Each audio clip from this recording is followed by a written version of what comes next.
jadi sabondoroyo karti atawa Kangjeng Nabi Ibrahim teh boga anak Madian boga anak Yasjur boga anak Mikail boga anak Su'aib ieu nu sohe.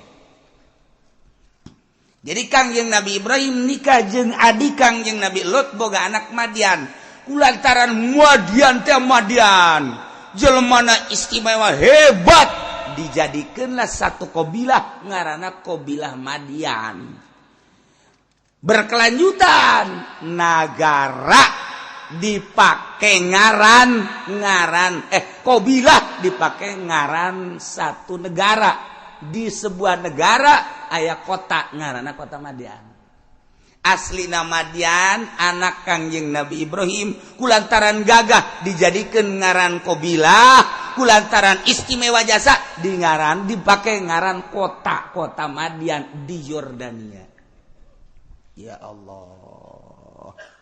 Kos urang ge kelantaran hebat di ngaranan jalan Imam Bonjol. Eta ku hebatna Imam Bonjol. Jalan kitu Kiai Haji Wahid Hashim, jalan Kiai Haji Asy'ari, eta kos kitu tak jelema-jelema hebat teh dipake jalan. Tangerang ge, jalan Ki Khairun, jalan Ki Samaun, eta jelema hebat. Ieu mah nagara kota Madian teh ngaran qabilah. Eta teh ngaran seseorang Madian, putra Kangjeng Nabi Ibrahim alaihis.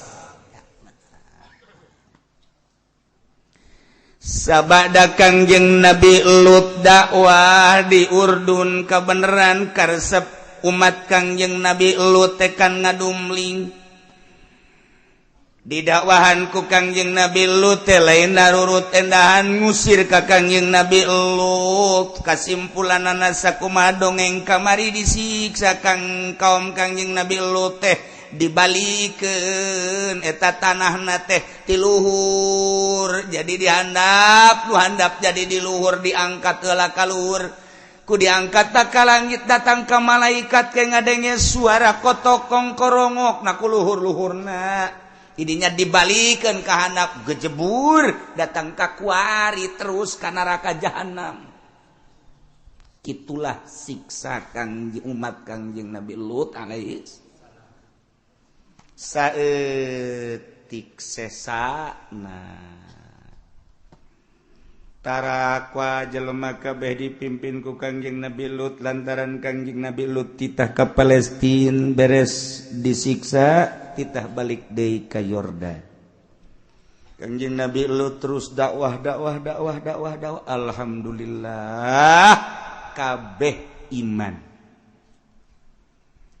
Boro-boro baheula ku Kangjeng Nabi urang neuleus tsunami bae perasaan hargaan amat eta imah, hargaan amat eta mobil, hargaan amat eta tanah, hargaan amat eta manusia sing rempul beak kabeh ku tsunami. Hanya Gusti Allah nu maha sagala-galana. Lekete BHT tutup tempat rekreasi se-Indonesia kabeh. Mun terus tutupna mantep jasa. Hotel, prostitusi kabeh tararutup sebab kabeh neuleuh keberadaan tsunami Aceh inggis kabeh. Dua beh jelema istighfar astagfirullahalazim. Kekuatanna cuman 7 hari. Seminggu berikutnya geus ancang-ancang tempat rekreasi buka kembali. 2 minggu sudah dibuka kembali. Dibuka sono jelema. Nu kamari ieu teh rekreasi sono bro, pinuh tempat rekreasi. Bloon. Sakedeung. Ieu jelema saetikan dipimpin ku Kangjeng Nabi Lut alaihi salam ibadah ka Gusti Allah. Mautlah Kangjeng Nabi Lut. Dikuburlah di Urdun Kangjeng Nabi Lut. Masyarakat ibadah lantaran saetikan terus ngalobaan. Wah, loba. Mulai jelema teh 10-20 tahun teh nyieun deui pangeran tina batu. nyendei sesembahan tina kayu batu digosokan deui datang ka poho ti isuk datang ka sore ti sore datang ka isuk deui ngagosokan batu. Jadi satu kebanggaan tamu luar negeri dibere bingkisan batu ti ditu ge ka dieu batu nandakeun hate manusia kos batu kabeh. Geus teh dibanggakeun deui Al-Qur'anul Karim, hadis Kangjeng Nabi leuwih ngabanggakeun batan ayat suci Al-Qur'anul Karim. Leuwih ngabanggakeun batu Garut, batan hadis Kangjeng Nabi. Cirina maca Quran mah sabulan teu saayat-ayat acan batu mah digosokan pohara. Unggal isuk unggal sore berarti nya ngabanggakeun batu batan ayat suci Al-Qur'an. Tolong. Goblok. Bolon. Serija sia. Mulai kuari nyen sesembahan tina batu, nyen sesembahan tina kayu dan lain sebagainya. Terus kebelah dieuna 50 tahun 100 tahun geus acak-acakan tatanan manusia teh. Ya Allah ya Rabb. Kuari geus sangat berubah deui begitu 100-200 tahun teh pohara keayaan akhlak manusia di Yordania ternyata nomor kahiji berubah total. Masjid kosong, kuari loba kuil-kuil. Ibadah teh kuari ka batu deui, ibadah teh ka patung deui, masjid ditaringgalkeun kosong nu ngurus. Malah masjid dialihfungsikeun kuari jadi kuil-kuil peribadatan ka patung. Masyaallah, pohara amatas. Kahiji. Nomor kedua, pasar di pasar. Keayaan urang Madian harita Yordan lamun naker beas, naker kacang, jang meuli takeranana nu rada leutik nu bodek, jang ngajual nu rada leutik. Meuli takeranan nu ieu ka batur ngajual takeranan nu ieu. Jadi dikurangannya nak ialah akhlak-akhlak di zaman harita di Yordan yang ngurangan takeran, ngurangan timbangan. Lamun meuli sakilo kacang saat eta ditimbang deui di imah ayat 7 ons. Eta baheula kararitu. Masya Allah. Ya Allah, ya Allah. Selalu dikurangan. Peribadatan geus lain ka Allah kuari sesembahan teh ka batu jeung ka kayu ka patung. Perekonomian carana kerna ge kuari mah geus dikurangan dipaen-paenkeun kuari mah. Lamun ngeruk beas dina kitu letteranana aya kayuan paneta, kayu-kayu ieu maen ieu. Lumayan. Sret. Ya Allah ya Rabb, ku bisaan jasa. Teka deuleu, tapi lamun urang meuli 10 liter saparapat mah eueuh eta teh. Ya Allah ya Rabbi, eta urang Yordan bisaan jasa eta. Bisaan jasa teh Yordan baheula teh kos kari itu tah. Iya deui timbangan-timbangan ge lamun teh 1 liter 1 kilo pasti ngan 7 ons. Lamun sakintal pasti kurangna teh bangsa 10 kilo mah aya. 1 ton, oh adag-adagan. Jarago teteh ngurangan-nguranganan. Mun meuli jarago jasa ade nambahan ka dirina. Kos gitulah karakter urang Yordan saat eta. Masya Allah. Mun ngitung jengkol bisa anjas. Hiji mah hiji dua mah tilu opat lima lima lo. Las 2 las 3 las 4 las 5 lo. Hiji dua tilu dua opat lo. Gareng eluhna doang. Sabaraha ieu meuli? Urang meuli 50 jengkol. Urang dihitung di mah aya 40. Eta urang Yordan teh kos kitu. Hitung kenteng ge sarua bae. 1 2 3 4 5 6 7 8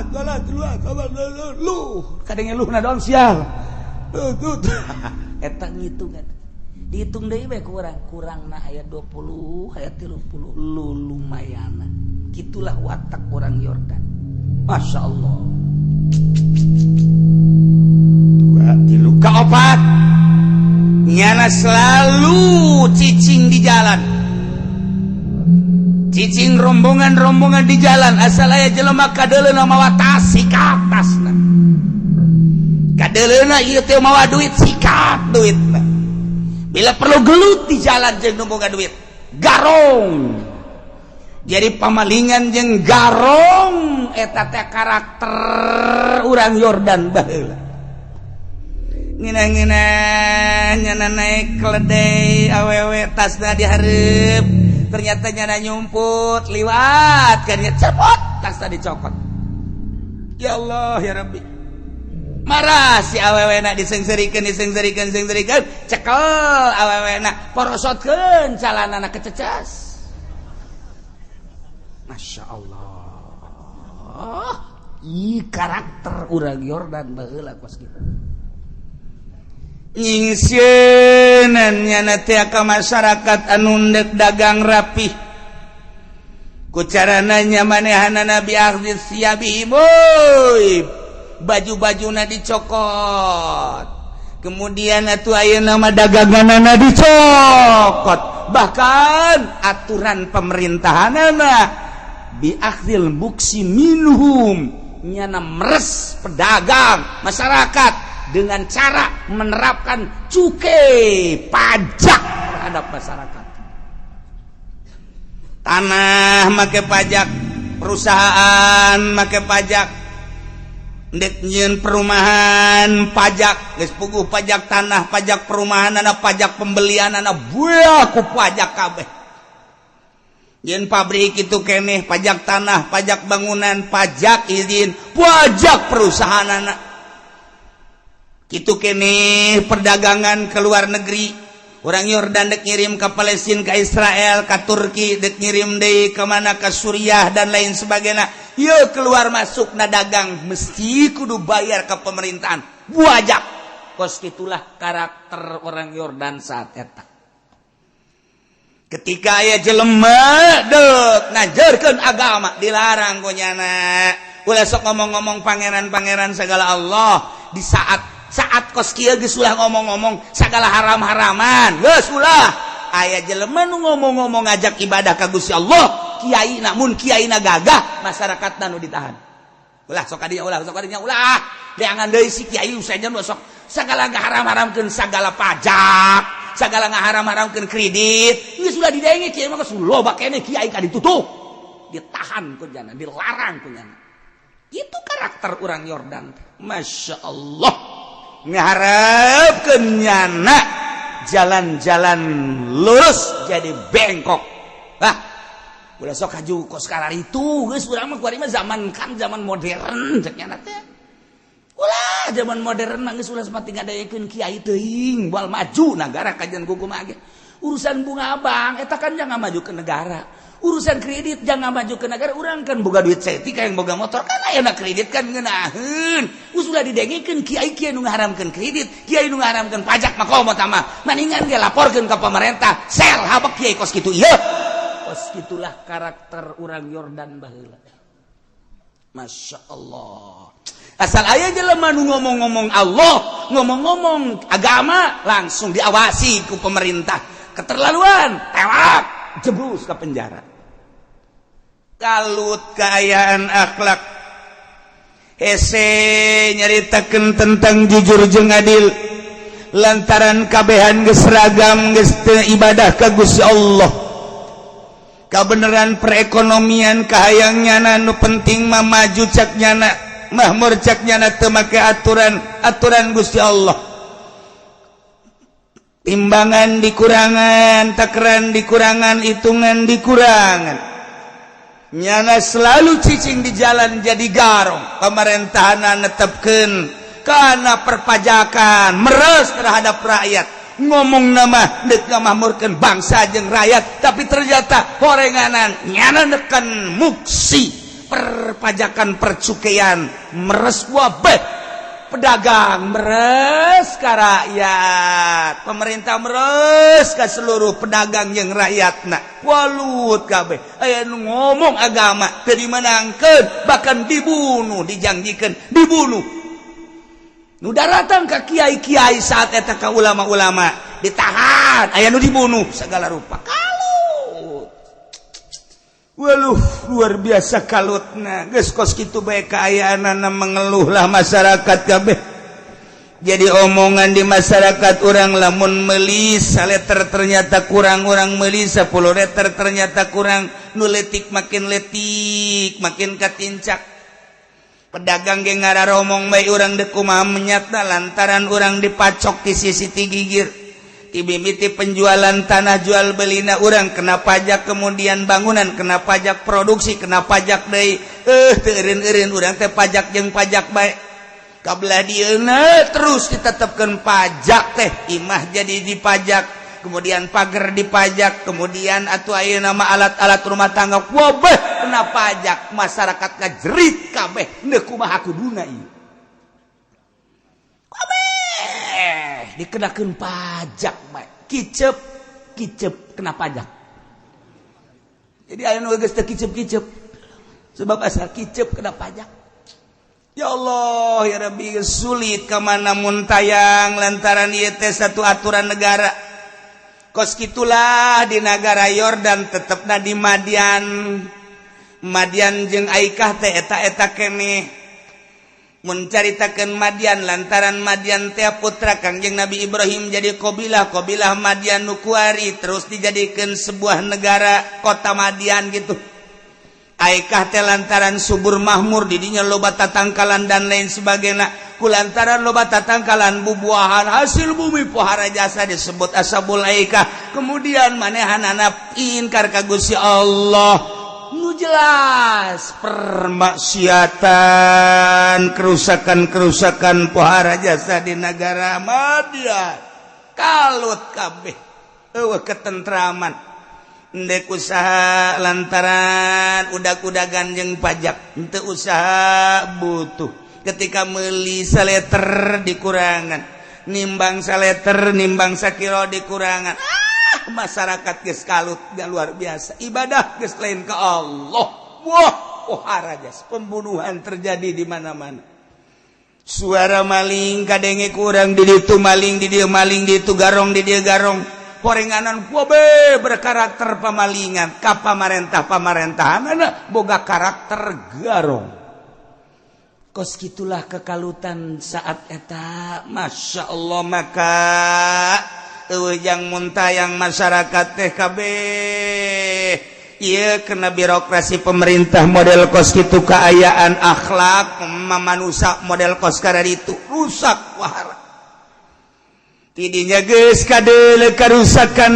bangsa di negara Madian eueuh hiji-hiji acan jelema lantaran ketika aya dibunuh ketika aya disel ketika aya dicurigai lamun gagah diarantepkeun masyarakat anu ditahan ku masyarakat ulah nuturkeun ulah sia mun sia kaditu we siana dibunuh acak-acakan ya Allah ya Rabb Maha kawasa Allah tengah-tengah kakalutan bangsa moral anu bejat maka Gusti Allah nurunkeun rasulna ngaranna Kangjeng Nabi Syuaib alaihi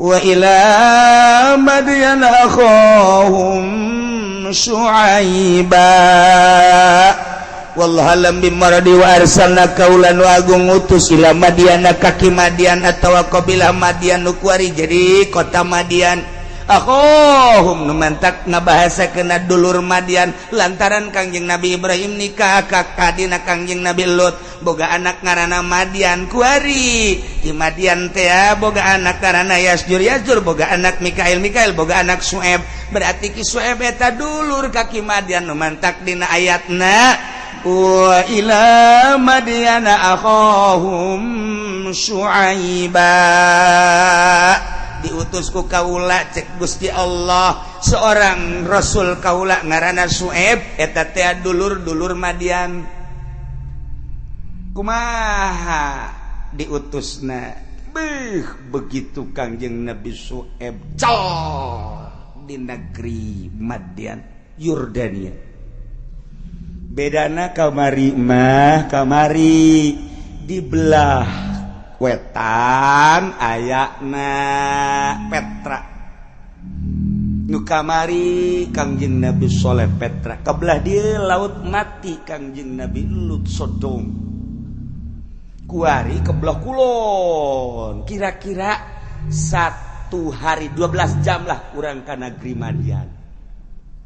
Ke arah kulon. Belok ke kiri Madian, Aikah. Belok ke kanan gunung, di dialah makom Kangjeng Nabi Syuaib alaihi. Jalan orang ke pegunungan eta teh guha-guha urut tapak Kangjeng Nabi Syuaib alaihi salam. Di dinya ngaranna Bada. Eta teh kampung Bada atawa Ma'an. Aya gunung, aya barolong gunung-gunungna.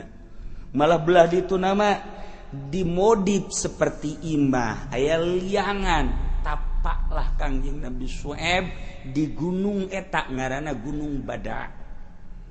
Mun ti ditu urang neuleuh ti mana ti kitu Tursina, di Tursina terus ka Palestina, tah pegat ti dinya Yordan aya di Gunung Bada. Eta teh langsung ka dinya naik aya masjid di dinya lah tungtung masjid makom Kangjeng Nabi Syuaib alaihi salam. Kabayang urang ya Allah ya Rabbi makom Kangjeng Nabi Syuaib. Ieu makomna di dieu pegununganna Bada ngaranna aya liang-liang eta teh paranti tapak Kangjeng Nabi Syuaib lantaran harita masyarakatna neangan jelema anu kadele mengarahkan ke Allah dibunuh bae. Asal aya jelema ngajak ka Allah dibunuh, asal aya jelema henteu nyembah ka batu ka patung dibunuh. Maka nyalametkeun diri Kangjeng Nabi Syuaib di guha. Allah karim maha kawasa Allah sorangan Kangjeng Nabi Syuaib. Didinya Kangjeng Nabi Syuaib tapa diangkat ku Gusti Allah jadi nabi, jadi rasul. Keistimewaan Kangjeng Nabi Syuaib tadi diberi mukjizat langsung turun malaikat Jibril alaihi salam mere itek eta teh babawaan Kangjeng Nabi Adam ti sorga. Kangjeng Nabi Adam di sorga teh mawa itek tah itek eta teh disimpen ku Kangjeng Nabi Adam terus kadieuna zaman Kangjeng Nabi Idris zaman Kangjeng Nabi Nuh terus can dikaluarkeun saat sangat kritis masyarakat akhlak anu rusak biasa. Maka Kangjeng Nabi Syuaib diberi mukjizat turunlah Kangjeng malaikat Jibril alaihissalam mawa itu Kangjeng Nabi Adam ya Syuaib. Kangjeng Nabi Syuaib di jero guha langsung tangga kaula Jibril diutus ku Gusti Allah kita nyampaikan bahwa anjeun teh sebagai Rasul Allah. Kangjeng Nabi Syuaib langsung sujud brek. Udah naon kekuatan abdi atuh. Sebab setiap Rasul pasti dibere keistimewaan, dibere maziah, dibere mujizat. Kaula teu bogana naon. Cokot ku Kangjeng malaikat Jibril set. Iyalah.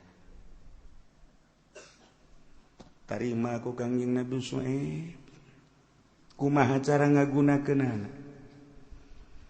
ketika maneh lempang ti peuting andai kata poek acungkeun ieu itek ketika aya maung acungkeun ieu itek ketika aya gajah acungkeun ieu itek ketika aya orai acungkeun ieu teh ngan ulah wakad digunakeun ku kumaha sebab ieu ieu asli nama cek malaikat Jibril bakal dibikeun ka minantu maneh nu ngaran Musa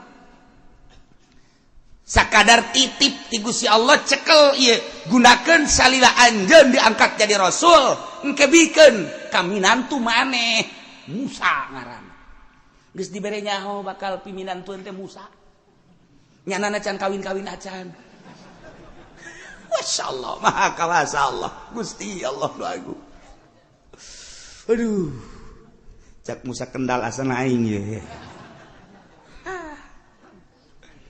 tarima langsung plak las malaikat Jibril hiber deui masya Allah ngageter Kangjeng Nabi Suhaib ngan kaunikan eta itik teh kadang-kadang eta itik teh panjang kadang-kadang pendek bisa dikantongan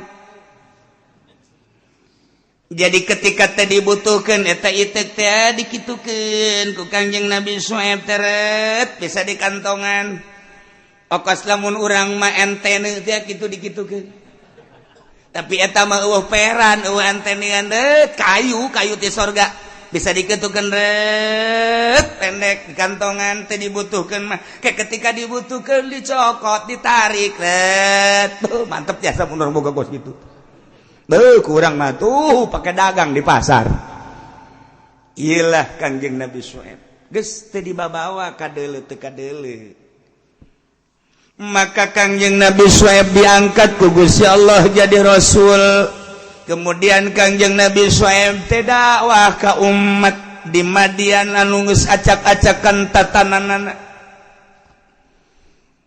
dakwah Kangjeng Nabi Suhaib teh sarua jeung dakwah rasul anu memeh Kangjeng Nabi Suhaib hiji cek Kangjeng Nabi Suhaib ya qaumi ubudullaha ma lakum min ilahin ghairuh cek Kangjeng Nabi Suhaib hei kaum nu aya di Madian aika salah maneh nyembah ka batu jeung patung sembahlah pangeran Allah ngaranna alladzi khalaqas samawati wal ardh wa ja'ala zulumati wan nur nu ngajadikeun 7 lapis langit 7 lapis bumi anu ngajadikeun 6 lapis bumi jeung langit anu ngajadikeun barang jeung peti nurunkeun hujan ngajadikeun jajadiat nyuburkeun ngahirupan urang ngamaotan urang Allah ngaran malakum min ilahin ghairuh Allah jang nyembah kearanjeun kabeh kecuali Allah pangeran salian Allah kade wah Kangjeng Nabi Suhaib teh dakwah teh lain lalaga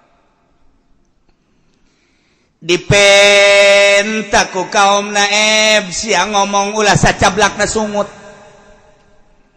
siama asal hudang bae ngajakan ka Allah asal hudang ngajakan ka Allah awas sia ku aing eb ulah sok sangeunah-ngeunahna kami geus boga pangeran khusus tuh kuil tuh tempat peribadahan kami hayang nu gede pangeran teh tuh patung tuh ku aing di 12 meter hayang nu rada leutik tuh 10 meter hayang anu pendek 5 meter aya hayang anu leutik 1 meter aya hayang nu dibawa patung aya da kurang kumaha deui pangeran lengkap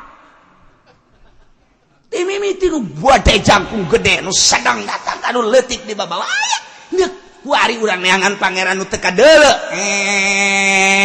sia mah cicing mandingan milu ka kami tetep bae Kangjeng Nabi Suhaib teh dakwah ubudullaha ma lakum min ilahin ghairuh sorangan Kangjeng Nabi Suhaib nu ngabatur ya Allah terus sorangan jelema kabeh kafir kumaha tuh hei ulah salah ibadah di pasar Kangjeng Nabi Suhaib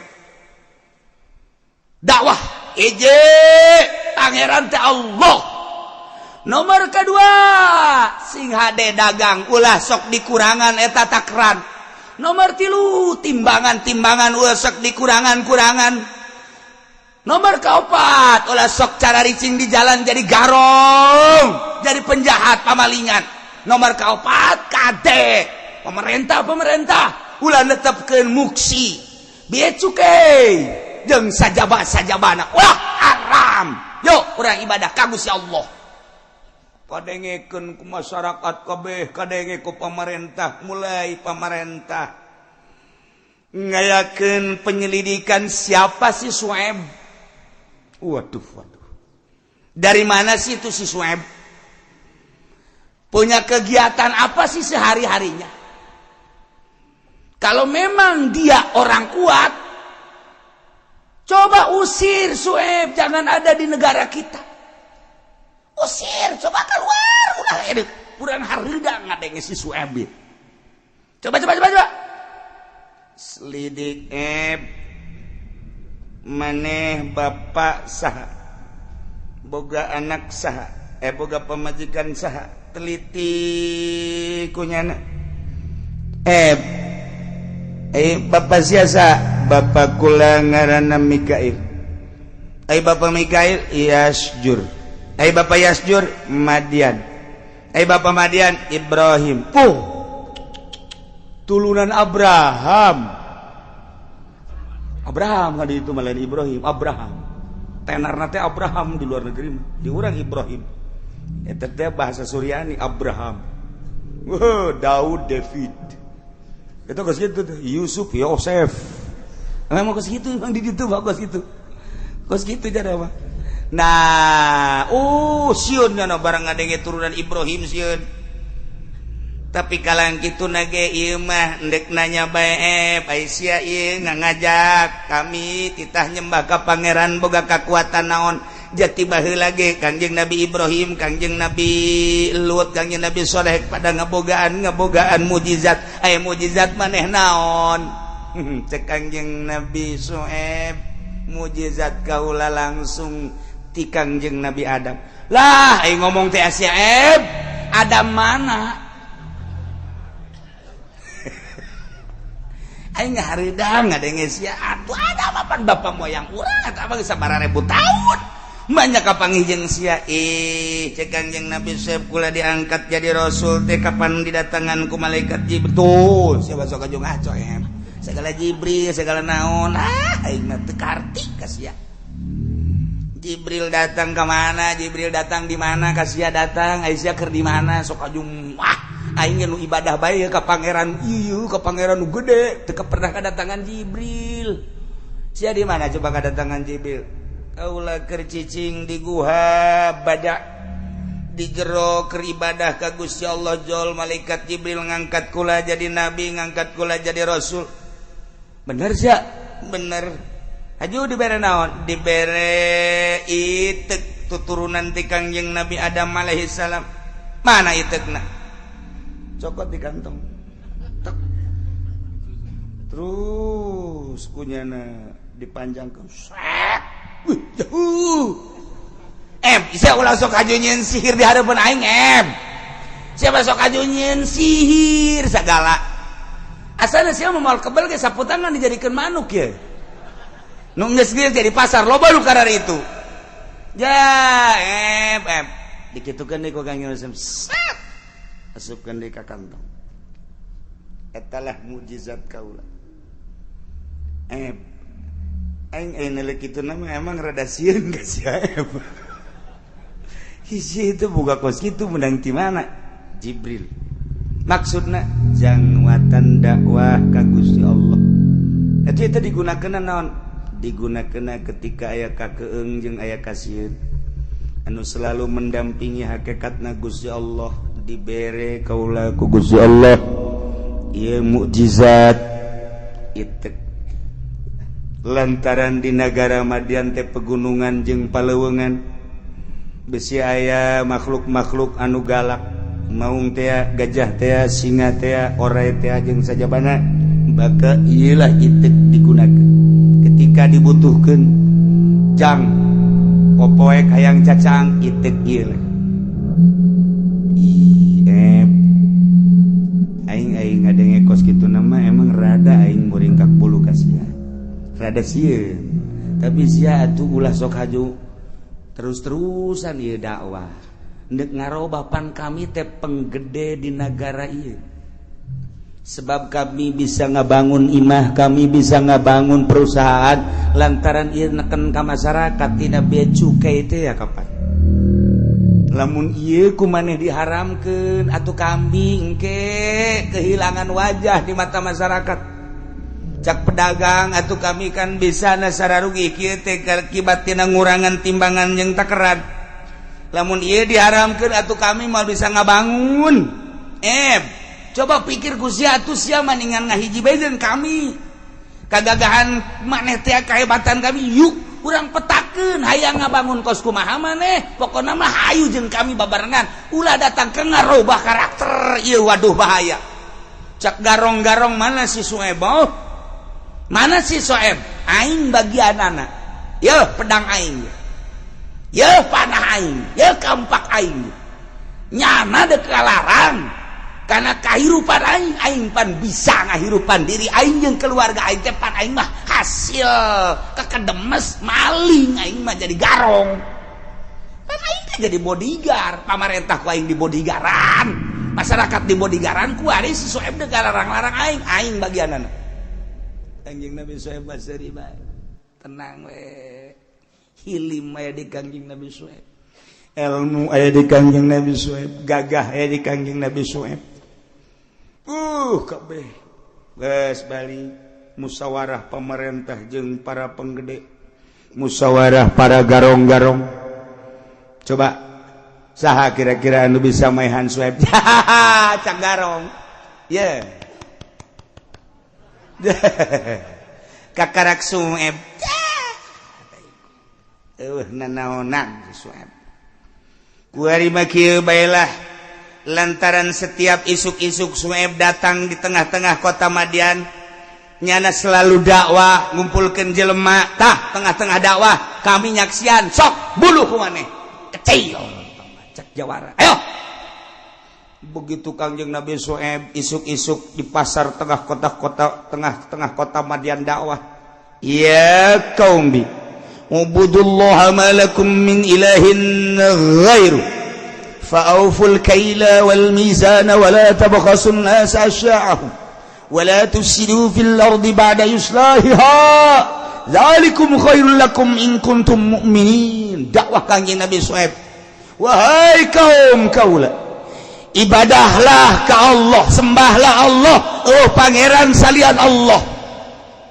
Fa'auful kaila, sempurnakan takaran wal mizana jeung timbangan.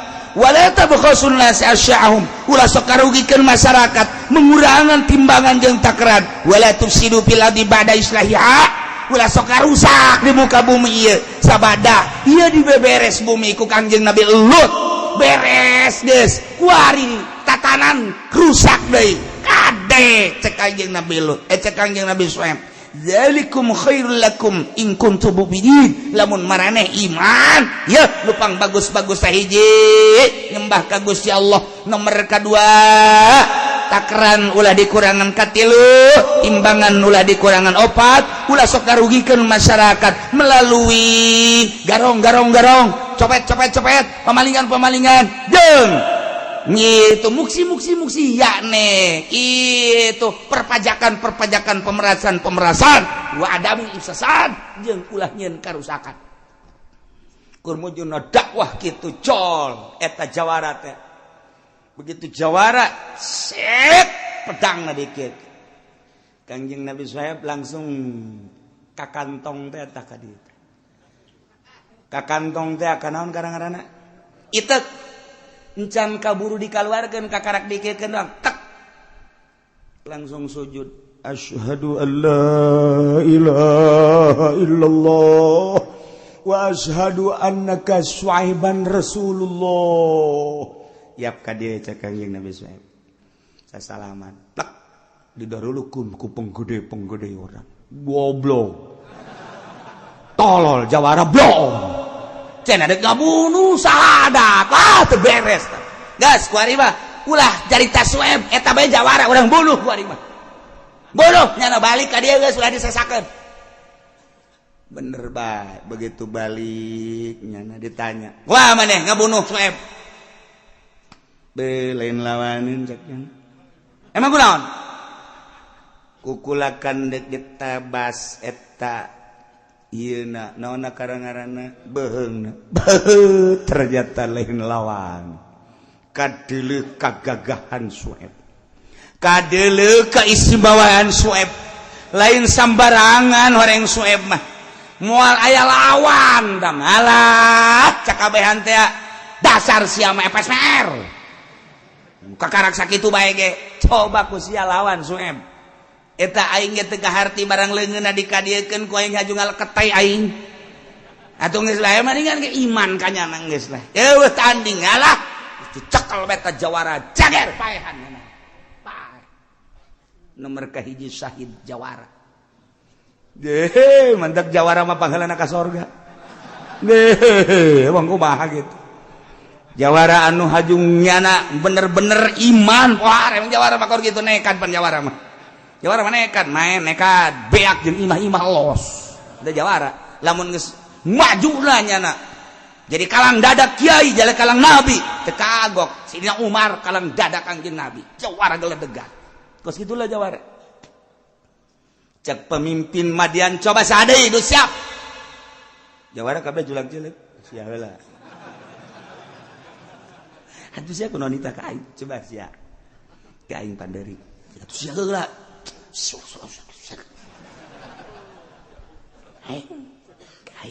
aing ngasa golok heula atuh golok nu aing bae yes geus mulai aya sieun kabehan geus aya sieun lantaran mujizat geus lain nang kitu carita geus nyata nu mantak qarja'atkum bayyinatum mir rabbikum nyata datang karanjeun kabeh bayyinatun mukjizat mir rabbikum ti pangeran naranjeun kabeh ala sidqi kana ngabenerkeun diangkat jadi rasul kaula teu sambarangan kaula diangkat jadi rasul semata-mata jadi rasul teh lamun teu aya tanda kamukjizatan iyalah mukjizatna dikaluarkeun tarik syat iyalah mukjizat kaula tek nu kicep kabeh neuleut tongkat Kanjeng Nabi Syuaib alaihissalam ya Allah pohara tarik set kantongan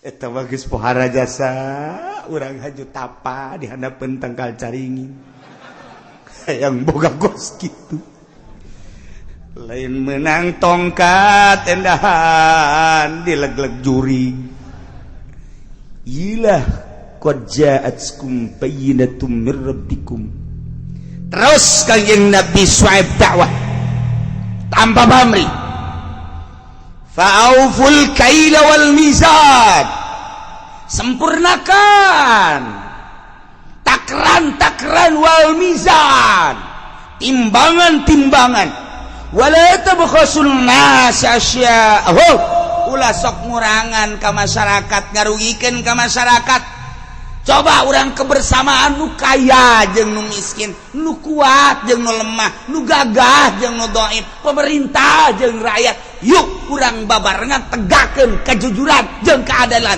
ibadahlah ka Allah pangeran nu ngadamel langit bumi jeung urang nu ngahirupan urang nu ngaoboton urang jeung nu nyuburkeun nu nyusakeun urang wayahna cek Kangjeng Nabi Syuaib takran mulai poe ieu coba akurkeun beli jeung ngajual timbangan akurkeun beli jeung ngajual masyarakat supaya terasa terlindungi ku pemerintah coba pemerintahna ulah ngayakeun pajak-pajakan beuki keras bae pemerintah bodoh Syuaib beres si Syuaib terus bae Kanjeng Nabi Syuaib wala tufsidu fil ardi ba'da islahiha nagara urang geus dibeberes ku karuhun urang Kanjeng Nabi Lut alaihi salam tatanan-tatananna geus rapi sesuai jeung aturan agama ti Gusti Allah udah sok dirusak wala tufsidu laras garusak karanjeun kabeh piladi di muka bumi bil kufri wal masih dengan kekufuran jeung berbagai permaksiatan bada islahiha sabada dibari diberesan ieu negara bibasir rasul ku diutusna para rasul-rasul nu bara heula ya zalikum khairul lakum in kuntum mu'minin iman maneh mun maneh iman tah kos kitu lebih bagus tah ibadah ka Allah takran rapihan timbangan gitu keneh ulah saling merugikan jeung ulah aya tentang pajak ulah aya jeung ulah dirusak ieu bumi Allah masya Allah